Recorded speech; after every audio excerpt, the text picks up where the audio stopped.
Hey golfers, welcome back to the putting channel. Today's video is all about controlling speed on the greens. The two things that I think are key to that are being able to visualize the speed of the ball traveling across the green along its path. And number two is being able to relate that to a pace of stroke and a feel for speed of the putter. So watch this video to find out a couple of ways that you can try and install that into your game and become better at controlling speed on the green.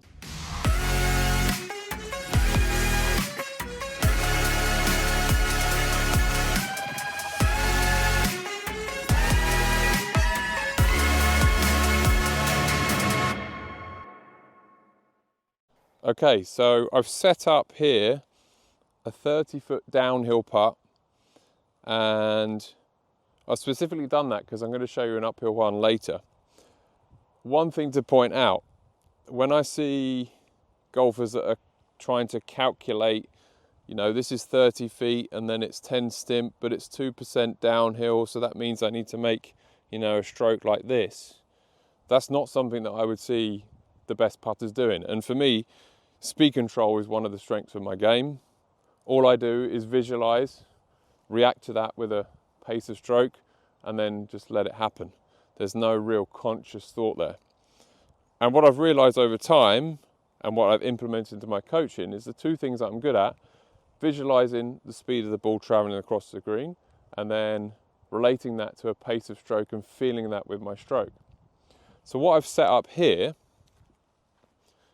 I put a ghost hole about 6 feet from the hole, and for the purpose of the video, put a couple of golf balls either side to make it easier to see that.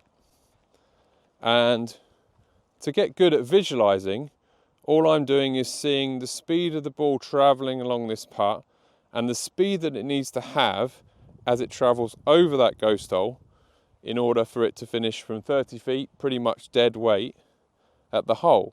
And because I'm hitting this putt down the hill, it's going to be traveling more slowly across the green, right? The faster the green, the more downhill the putt, the slower the ball needs to travel in order to get to the hole.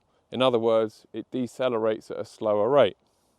So all I'm going to do is visualize that ball traveling across this putt and visualize the speed that it needs as it goes over that ghost hole, which won't be a lot of speed because it's traveling down the hill, 10-ish stimp green. So it probably doesn't need too much speed as it travels over that ghost hole. And then all I'm going to do with that visual in my mind and lots of taking in of my target is then relate that to a pace of stroke. So I'm not relating it to a length of stroke, I'm relating it to a pace of stroke. The length of stroke is a consequence of the pace of my stroke, right? The faster I take it back, the further it will travel. I'm not consciously making it go a certain length. I can travel a certain length in a much slower time or a faster time, and that changes the pace of my stroke entirely. So I'm thinking about, okay, that's my visual, that's my feel for the pace of stroke that I need, and then simply going to try and do that again on the ball. Feels like it might be traveling a bit too fast. Saved by the hole, I'd say, probably traveling a few feet past. But I could immediately feel, just from the visual aspect, as it's traveling down there, and when I hit the putt, like that was going to have too much pace as it got to the ghost hole. So I'm going to do another one.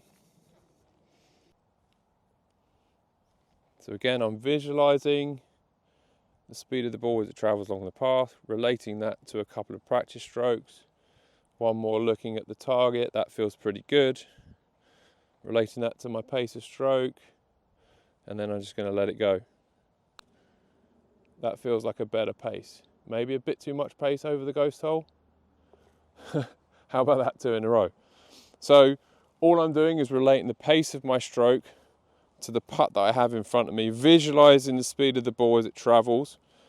And you know, I go with 6 foot. You can go with kind of anywhere, let's say 1/3 onwards from the hole, 2/3 of the way there, and visualize the ball as it travels through there and relate that to the pace of stroke. Just a quick one, if you're watching this video then it's likely you're looking to improve your putting. And if that's the case, I'd encourage you to visit my website, jjputting.com.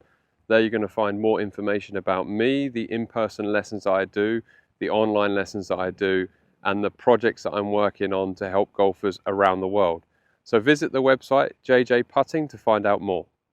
Okay, so now I've switched to up the hill. It's not as much up the hill as the last putt was downhill, but again, you know, I can see that, my brain understands that, so then I'm going to visualize the speed of the ball traveling over that ghost hole that relates to the slope that I'm putting up.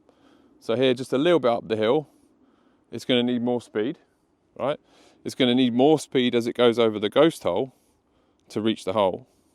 And so I'm just going to visualize that and then relate that again to a pace of stroke. So I can see the ball traveling a little bit faster, relate that to the pace of my stroke,